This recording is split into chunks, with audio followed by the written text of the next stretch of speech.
Kwa wale ambao ni wageni na Biblia, Biblia ni kitabu ambacho kinasomwa hasa na Wakristo, na hili jina Biblia hautalipata kwa Biblia. Ukisoma kutoka fungu la kwanza la Biblia mpaka ya mwisho, hakuna mahali utapata hilo jina Biblia. Maana hili jina Biblia inamaanisha Biblos au collection, ni vitabu vimeletwa pamoja. Ile neno utapata kwa Biblia ni kama maandiko, utaipata jina maandiko, the Holy Scriptures utapata kama Timotheo wa pili 3 fungu la 17 na 6 anasema ya kwamba neno la Mungu is inspired. Hiyo utaipata, the scripture, the Holy Scriptures. Hata Paulo akiongea na Timotheo anamwambia wewe kumbuka nani alikufundisha maandiko.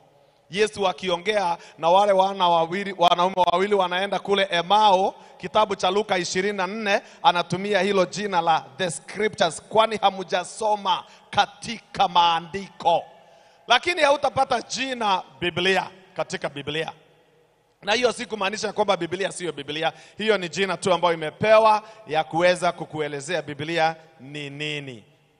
Biblia hii tunayoita vitabu, hizi zimewekwa pamoja, ni vitabu 66. Biblia ina vitabu 66. 66 books. Lakini ukisoma kama ile inaitwa the Catholic Revised Bible au Catholic Edition, utakuja kuona ya kwamba iko na vitabu 72. The Catholic Bible iko na vitabu 72 as opposed kwa hii Biblia tunayosoma iko na vitabu 66. Tofauti ya hii Biblia wengine wote wanasoma na Wakatoliki ni vitabu 6. Kuna vitabu 6 utapata zimeongezwa au ziliongezwa kwa hiyo edition. Vitabu kama Makabayo wa kwanza na wa pili, vitabu kama Siraki, vitabu kama Tobit, vitabu kama Suzana, na pia sura zingine kuongezwa kama ile kitabu cha Danieli, badala yao kuwa na sura 12 yao ni sura 14. Ni kwa nini hizi vitabu hazikuwekwa kwa hii 66? Zinaitwa apocryphal. Hizi hazikuwekwa kwa Biblia kwa sababu kuna mambo ambayo yamezungumzwa mule ndani ambayo haiendeshani na vitabu vingine vyote vile 66. Ikawa ni kama hadithi watu walikuja kuongezea ambazo hazina ule usawa wa neno ambalo ni inspired kwa sababu inapingana na vitabu vingine. Hivyo basi hapa tunazungumzia hizo vitabu 66. Hii Biblia iko hii 66 iko na sehemu mbili. Hizo sehemu mbili zinaitwa agano, agano la kale na agano jipya. Agano la kale lina vitabu 37. Agano la kale lina vitabu 37 na agano jipya ina vitabu 29. Old Testament has 37 books and the New Testament has 27 books. Old Testament iko na chapters 929. There are 929 chapters of the Old Testament and 260 chapters of the New Testament. Agano jipya ina sura 929 na agano jipya ina sura 260. Agano jipya, kitabu cha kwanza kuandikwa au kitabu cha kwanza kuandikwa kwa Biblia ni kitabu cha Ayubu. Hata ingawa ukisoma Biblia unapata Mwanzo ndicho kitabu cha kwanza, lakini ukweli kitabu cha kwanza ni kitabu cha Ayubu. Musa aliandika vitabu 6: Ayubu, Mwanzo, Kutoka, Hesabu, Mambo ya Walawi na kitabu cha Kumbukumbu la Torati, Job, Genesis, Exodus, Numbers, Leviticus and Deuteronomy. Ni kwa nini basi kama kitabu cha Ayubu kiliandikwa kwanza, ni kwa nini basi hakikuwekwa kuwa ni cha kwanza kwa Biblia? Sababu wale watu waliokaa chini kuweza kuleta Biblia pamoja waliiweka kwa urahisi wa kuisoma, na wakaweka characters ili ziweze kuwa pamoja. Tunaposema characters tunamaanisha nini? Kwa mfano, tunamaanisha ya kwamba kitabu ambacho ni cha sheria, vitabu vya sheria vikawekwa pamoja, ni classes, the class.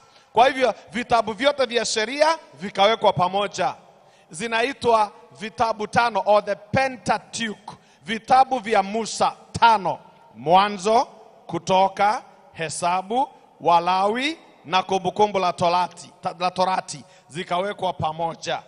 Kuna nyingine inakuwa ni ya kuandikwa tu, ni maandishi, the writings, nayo ikawekwa pamoja. Ndio unampata Joshua, ndio unampata Samueli, ndio unampata kitabu pia cha Waamuzi ambao walikuwa wakati ule.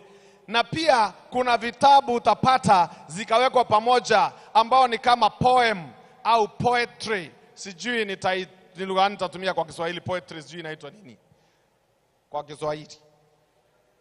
Shairi. Kama shairi hivi utapata zikawekwa pamoja. Ukianza na kitabu ambacho ni cha Mithali, kitabu cha Ayubu aliwekwa hapo sasa. Books of poetry, books of wisdom. Unapata hata Mithali pale. So unapata Ayubu, unapata Zaburi, unapata Mithali na unapata pia Mhubiri, zikawekwa pamoja. Kisha wakachukua manabii wote 14 wakawekwa pamoja, lakini wamegawanywa mara mbili. Kuna wale wanaitwa the major prophets na kuna minor prophets.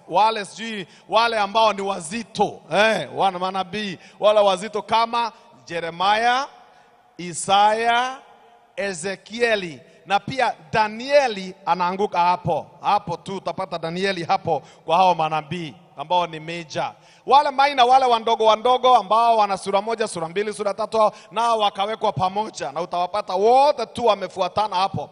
Utawapata watu kama nabii Joeli, Nehemia, Joeli, Obadia, watu kama Jona, utapata Hosea, utapata Zefania, utapata Zekaria, utapata Malaki, wamewekwa pamoja. Hiyo ndiyo Agano la Kale. Kwa hivyo walipanga kulingana na vile itaeleweka literature, na pia wanaweka kulingana na class. Wakiingia katika sasa Agano Jipya, wakaweka pia the same idea.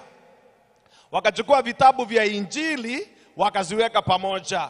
Mathayo, Mariko na Luka na Yohana wakawekwa pamoja. Kitabu kimoja cha historia kikawekwa peke yake, ni kitabu cha Matendo ya Mitume, is a historical book, ikawekwa hapo. Baada yake kukawekwa sasa ile tunasema the writings au the letters, barua za nyaraka za mitume, nyaraka zikawekwa pamoja. Wakaanza na za Paulo, unapata kuna Warumi, unapata kuna Wakorintho wa kwanza na wa pili, unapata kuna Wagalatia, kuna Waefeso, kuna Wafilipi, kuna Timotheo wa kwanza na kuna Timotheo wa pili, kuna Wakolosai, kuna Wathesalonike, unapata Filemoni na kuna Tito na Wahibrania. Hizo zote ni za Paulo, zikawekwa pamoja.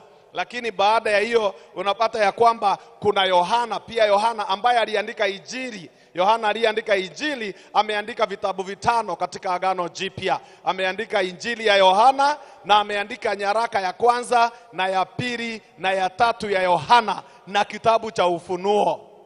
Kwa hivyo nyaraka zake zikawekwa pamoja, waraka wa kwanza wa Yohana na wa pili na wa tatu.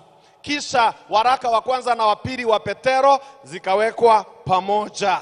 Alafu Yakobo James ambaye alikuwa ni kiongozi wa kanisa wakati ule, ukisoma Matendo ya Mitume 15, ndiye ambaye alikuwa mzee mkuu wa kanisa. katika council ya Jerusalem, akawa ako hapo na yeye akaandika barua yake, akiandika na shida ambazo watu hutokezea akaandika. Hatimaye yule Jude ambaye pia alikuwa ni mmoja wa wanafunzi akaandika. Iko only one chapter ya Jude, ameiandika kutoka fungu la kwanza hadi fungu la 24, ambayo sasa inatufikisha katika kitabu chetu cha mwisho sasa, kitabu ambacho ni cha unabii, which we call eschatological book, kitabu ambacho kina siku za mwisho, mambo ya mwisho, the end times, kikawekwa mwisho. Nacho ni kitabu cha Ufunuo, kuanzia sura ya kwanza hadi sura ya 22 ikawekwa peke yake. Na hiyo ndio tunaangalia. Kwa hivyo hata ingawa Ufunuo tunasema tunaangalia, it's part of the bigger book, hiki kitabu ambacho ni kitabu cha Ufunuo. Leo maana nimekwambia ni vitabu ngapi, nimekwambia ni sura ngapi, wacha nisikwambie ni mafungu mangapi kwa sababu haitasaidia sana. Lakini Biblia imeandikwa na watu kama 44, about 40 writers ndio waliandika Biblia. Na iliwachukua muda wa miaka 1500 between ya kwanza mpaka wa mwisho is 1500 years ambayo ilichukua kuandika hii Biblia. Na imesikizana harmony ya hali ya juu sana, kwa sababu ni Roho wa Mungu alikuwa anaongoza.